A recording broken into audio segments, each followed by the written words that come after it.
Selamat pagi Bapak Ibu Saudara yang dikasihi Tuhan Yesus.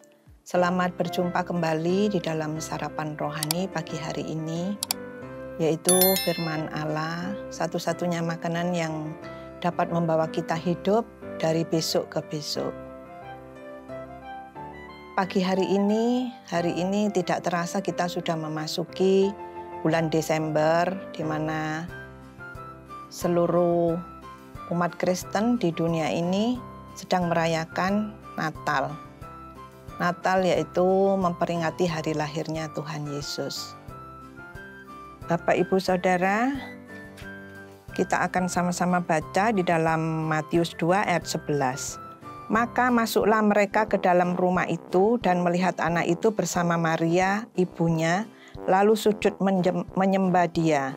Mereka pun membuka tempat harta bendanya dan mempersembahkan persembahan kepadanya, yaitu emas, kemenyan, dan mur.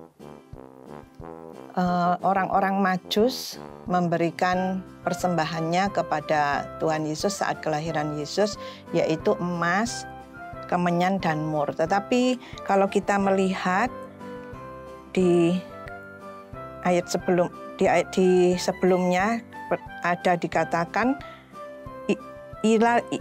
lalu sujud menyembah dia. Orang-orang Majus menyembah terlebih dahulu kepada Yesus, baru mereka memberikan emas, kemenyan, dan mur.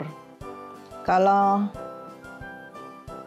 kita sedang ada saudara-saudara kita atau sahabat kita yang sedang berulang tahun, tentu kita akan memberikan kado ya, saudara-saudara, dan kado yang akan kita pilih tentu kita sedang memikir-mikirkan kado apa yang akan kita berikan, tetapi kita akan memberikan kado walaupun itu tidak mahal yang bermanfaat. Sekarang pertanyaannya untuk Tuhan Yesus, kado apa yang akan kita berikan kepada Tuhan Yesus, dan apakah kita sudah memberikan kado yang terbaik buat Tuhan Yesus? Tuhan tidak perlu harta dunia seperti uang, emas permata, mobil mewah, atau rumah besar. Semua yang kita miliki adalah pemberian Tuhan. Kalaupun kita memiliki semua itu, kita bisa pakai untuk mendukung pekerjaan Tuhan. Tetapi Tuhan hanya ingin kita membuka hati kita dan mengizinkan Dia masuk dan mengubah kehidupan kita. Saat kita mengizinkan Tuhan Yesus masuk dalam hidup kita, maka akan ada pertumbuhan rohani. Mari kita akan baca di dalam Mazmur pasal 1 ayat 1 sampai 6. Kita baca ayat 2 dan 3a saja. Tetapi yang kesukaannya ialah Taurat Tuhan, dan yang merenungkan Taurat itu siang dan malam. Ia seperti pohon yang ditanam di tepi aliran air, yang menghasilkan buahnya pada musimnya. Pertumbuhan sebuah pohon itu dimulai dari dalam, yang prosesnya tidak kelihatan ya Bapak Ibu Saudara. Kalau kita menanam satu benih, umpamanya biji lombok atau apa ya, tentu kita tidak melihat tiba-tiba tumbuhan itu bisa tumbuh dan lama-lama semakin besar dan berbuah. Demikian juga dengan pohon mangga atau buah-buahan yang lain ya Bapak Ibu Saudara.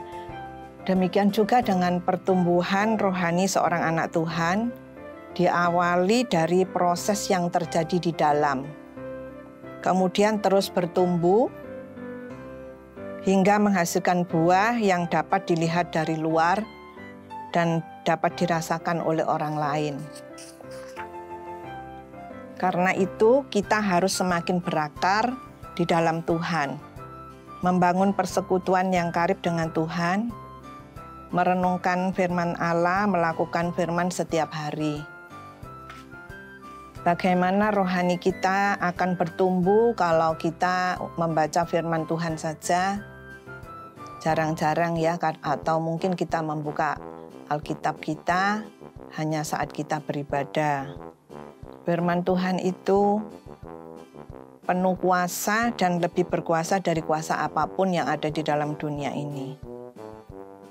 Firman Tuhan yang hidup di dalam hati dan pikiran kita itu akan membangun pertumbuhan rohani kita yang akhirnya akan menghasilkan buah, yaitu karakter Kristus, buah roh ya, karakter Kristus.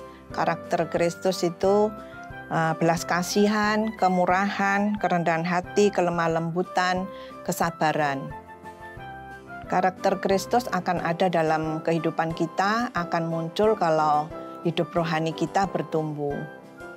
Dan akhirnya akan membawa kita, kalau umpama kita dahulunya mungkin suka pemarah, dan kalau hidup rohani kita bertumbuh, maka kita akan menjadi orang yang lebih sabar.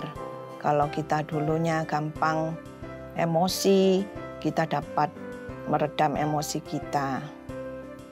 Yang kedua, kita memberikan hidup kita untuk melayani Tuhan. Kita akan baca di dalam Lukas 10, pasal 10 ayat 2. Katanya kepada mereka, tuayan memang banyak tetapi pekerja sedikit. Karena itu mintalah kepada Tuhan yang mempunyai tuayan supaya ia mengirimkan pekerja-pekerja untuk tuayan itu.